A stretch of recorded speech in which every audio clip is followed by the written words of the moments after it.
우연히 샀던 것도 잘못인가요? 나 차가운 도시의 따뜻한 여잔데 그냥 좋아한단 말도 안 되는가요? 솔직하게 난 말하고 싶어요. Assalamualaikum warahmatullahi wabarakatuh. Perkenalkan, nama saya Nisatul Khaira, mahasiswa Ilmu Ekonomi Universitas Negeri Padang dengan NIM 19060072. Pada video-video sebelumnya, saya sudah sering menjelaskan mengenai mata kuliah sejarah pengantar ekonomi. Pada video kali ini, untuk menjadi tugas akhir dari mata kuliah sejarah pengantar ekonomi saya akan menjawab soal-soal UTS yang terdiri dari 10 soal. Tetapi saya hanya akan menjawab 5 dari soal-soal tersebut. Soal yang pertama yang akan saya jawab adalah soal nomor 2, yaitu kritikan atau serangan terhadap metode klasik. Jawaban saya adalah pemikiran-pemikiran klasik secara eksplisit mengakui bahwa manusia berdasarkan hakikatnya bersifat serakah atau paham hedonisme. Paham ini kemudian dikembangkan menjadi paham utilitarianisme. Pendekatan-pendekatan tersebut menurut para pemikiran aliran sejarah dinilai terlalu sempit. Menurut doktrin aliran sejarah, motif orang untuk bertindak tidak hanya didasarkan pada motif laba dan kepentingan pribadi, tetapi juga didorong etika dan impuls-impuls lainnya.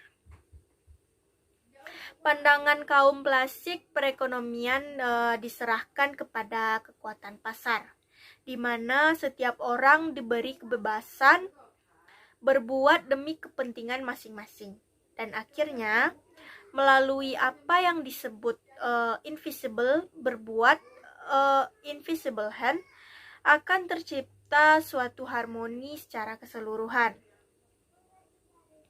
Pemikiran seperti ini juga dikecam oleh pakar-pakar sejarah, sebab nilai terlalu mekanistis dan menghendaki agar hal ini diganti dengan dasar pemikiran yang lebih etis. Pada intinya, pemikiran aliran sejarah menolak argumentasi pemikir-pemikir klasik bahwa ada undang-undang alam tentang kehidupan ekonomi. Soal yang kedua yang akan saya jawab adalah soal nomor 7, yang itu jelaskan kritikan aliran monetaris terhadap kebijakan intervensi Keynes. Jawaban saya adalah dalam aliran ini kritikan paling vokal datang dari pakar-pakar ekonomi neoklasik konservatif. Mereka terbagi dua golongan, yaitu golongan tua dan golongan muda. Golongan tua yaitu Menger Friedrich, August von Connell Robbins. Semuanya mencela kebijakan campur tangan pemerintah Keynes, sama kerasnya dengan celaan mereka terhadap paham sosialisme. Celaan paling keras datang dari kelompok libertarian. Mereka ini menempatkan kebebasan individu di atas segala-galanya. Mereka pun melihat bahwa investasi pemerintah dalam bentuk apapun sebagai ancaman ancaman kebebasan individu. Ini diwakili oleh pendapat Friedrich van Hayek yang tertuang dalam bukunya, yaitu The Road to Freedom. pada tahun 1944. Sekali pemerintah melakukan investasi pasar, ini akan mengarah pada sosialisme yang akhirnya akan menyebabkan berkurangnya kebebasan. Dari golongan muda muncul Milton Friedman dari University of Chicago. Ia adalah pendukung berat perekonomian bebas. Ia sangat berbeda pendapat dengan golongan tua. Sama sekali tidak menginginkan campur tangan pemerintah. Friedman melihat peran pemerintah dalam batas-batas tertentu justru diperlakukan untuk menciptakan suatu perekonomian di mana pasar bebas dapat berfungsi lebih efektif. Soal yang ketiga yang akan saya jawab adalah soal nomor 8, yaitu jelaskan pokok-pokok pemikiran dari aliran monetaris. Pokok pikiran yang pertama adalah sektor atau perekonomian swasta pada dasarnya adalah stabil.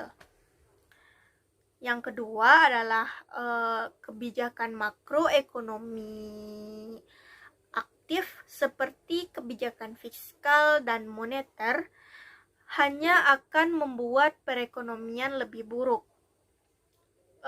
Pokok pemikiran yang ketiga, kaum monetaris berpendapat bahwa harga-harga dan upah di dalam perekonomian adalah relatif fleksibel yang akan menjamin keadaan seimbang di dalam perekonomian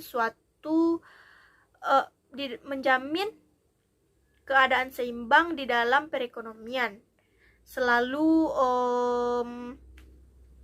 bisa diwujudkan. Dan pokok pemikiran yang terakhir adalah jumlah uang beredar merupakan faktor penentu yang sangat penting dari tingkat kegiatan ekonomi secara keseluruhan.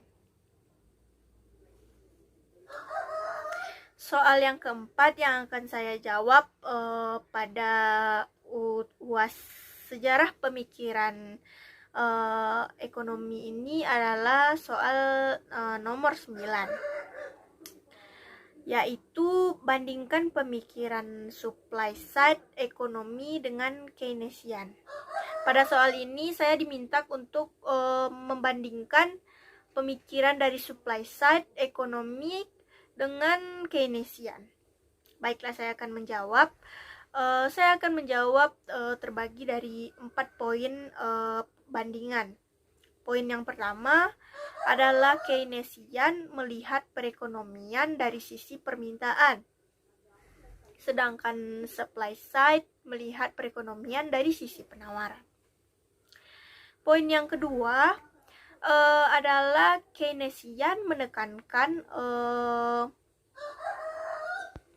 meredamkan fluktuasi ekonomi atau fine tuning, sedangkan supply side meningkatkan pendapatan nasional melalui pemanfaatan sumber daya penuh. Poin yang ketiga adalah Keynesian mengatasi inflasi melalui pengeluaran pemerintah, sedangkan supply side mengatasi inflasi ini dengan cara menurunkan pajak. Dan poin yang terakhir untuk jawaban nomor 9 ini adalah Keynesian menggunakan analisis jangka pendek, sedangkan supply side menggunakan analisis dalam jangka panjang. Soal yang terakhir yang akan saya jawab pada ujian akhir semester mata kuliah sejarah pemikiran ekonomi ini adalah soal nomor 10. Sebelumnya saya sudah menjawab soal nomor 2, nomor 7, nomor 8, dan nomor 9. Dan ini adalah soal terakhir yang akan saya jawab. Soalnya adalah jelaskan kebijakan apa yang diambil negara untuk meningkatkan produksi atau pertumbuhan ekonomi menurut aliran sisi penawaran.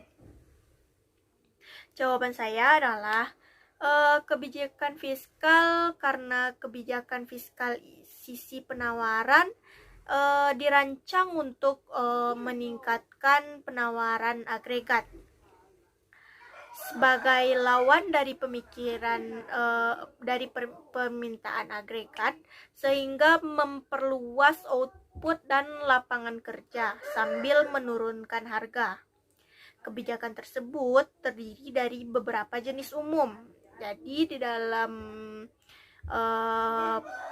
kebijakan fiskal ini terdapat 4 jenis umum. Di antaranya yang pertama adalah investasi dalam sumber daya manusia, yaitu terdiri dari pendidikan, perawatan kesehatan, mendorong transfer teknologi, dan proses bisnis untuk meningkatkan produktivitas. Poin yang kedua, pengurangan pajak, di mana memberlakukan insentif untuk bekerja, berinvestasi, dan mengambil resiko. Poin yang ketiga adalah investasi dalam peralatan modal baru dan penelitian dan pengembangan untuk lebih meningkatkan produktivitas. Dan poin yang terakhir adalah, atau poin yang keempat, yaitu pengurangan peraturan pemerintah untuk mendorong pembentukan dan ekspansi bisnis.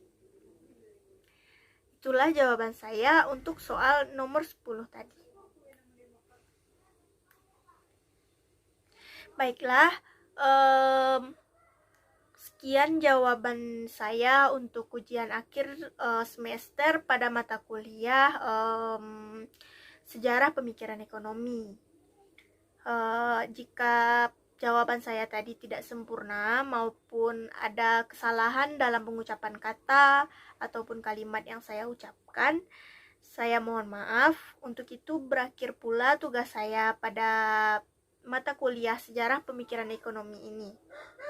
Untuk itu saya sudahi dengan wassalamualaikum warahmatullahi wabarakatuh.